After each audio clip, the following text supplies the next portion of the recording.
بەناوی خوای بەخشندە و میهرەبان. فەرموودەی ژمارە 31 یەکی لە نیشانەکانی ئەو کەسانەی کە ئەچنە باشتەوە.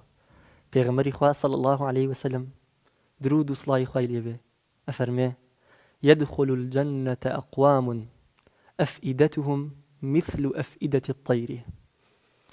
کەسانێک ئەچنە بەهەشتەوە دڵەکانیان وەک دڵی باڵندەوەیە.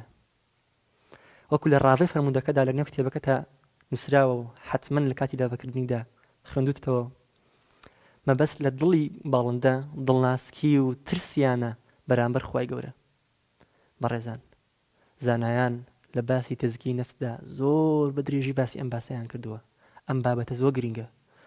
تەنها عیبادەتەکان بە دڵێکی مردووە زەمانەتمان ناکەن لە لای خوا، چونکە لە ڕاستیدا سروشتی بەندایەتی خوا بە جۆرێکە کە ئەبێت دڵ نەرمکە. کاتێ باسی خوا کرا پێستمان بروژێ بخڕۆشین، کاتێ باسی خوا کرا دڵمان نەرم بێ، چاوەکانمان وردە وردە تەڕ بێ، وردە وردە فرمێسک دڵۆب دڵۆب بێتە خواری پێدا.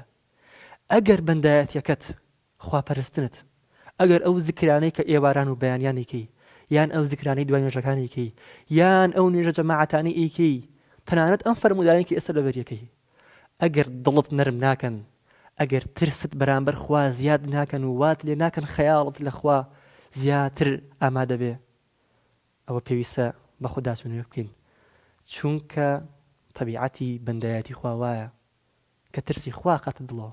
ئەگەر بەندایەتیەکمان کرد و ترسی خوا ناتە دڵمانەوە، ئەوە بێپەنا بەخوا بگرین. دیارە خەلەل لە ئێمەوەیە، بە خراپی کردومانە، تێکمان داوە، خەیاڵمان لای نەبووە، نیەتمان بۆ خوا نەبووە. بۆیە پێویستە بە چڕی بە جدی متابعەی خۆمان بکەین. ئایا ئێمە لەو کەسانین کە دڵەکانمان وەک دڵی باڵندەیە، کاتێ باسی خوا کرا ڕاستڵەکەین، کاتێ خوامان بیرکەوتەوە بترسین لێی، یان ژیانێکی ئاسایی ڕۆژانەی خۆمان دێین و ئەچین و وەک بڵێ بەتەمای لێپرسینەوە حساب کتاب نەبین؟ ئاگامان لێبێ ڕۆژێک ئەچینەوە بەردەم خوا، ئێستا نایبینیت، ئێستا هەست بە خوا ناکەیت، ڕۆژێک لە بەردەم خوادا لێپێچینەوەت لەگەڵ هاکرێ. بۆیە ئێستا حزور و خەیاڵی خوا بکە بۆ ئەوەی ئامادەبی بۆ قیامەت، بۆ ئەوەی لەو کەسانە بین کە پێغەمبەری خوا صلی الله عليه وسلم وەصفیانەکە. ئەوان ئەچنە بەهەشتەوە، ئەوان حتمەن دەرەجە بەرزەکانی باشیش بەدەست ئێنن. یا ڕەبی خوایە بە هەموومان دوعا بکەین. یا ڕەبی خوایە گیان دڵەکانمان نەرم کەیت و وەک ئەو کەسانەمانی نەکەی کە لە قورئاندا وەصفت کردوون بەوەی ثم قست قلوبهم من بعد ذلك. خوایە دڵەکانمان نەرم کەیت و وەکو کانی کاتێک ئاوی لێوە دەرێت چاوەکانمان فرمێسک باران بێ لە ترس و خۆشەویستیتەوە. ئامین ئامین. والسلام عليكم ورحمة الله.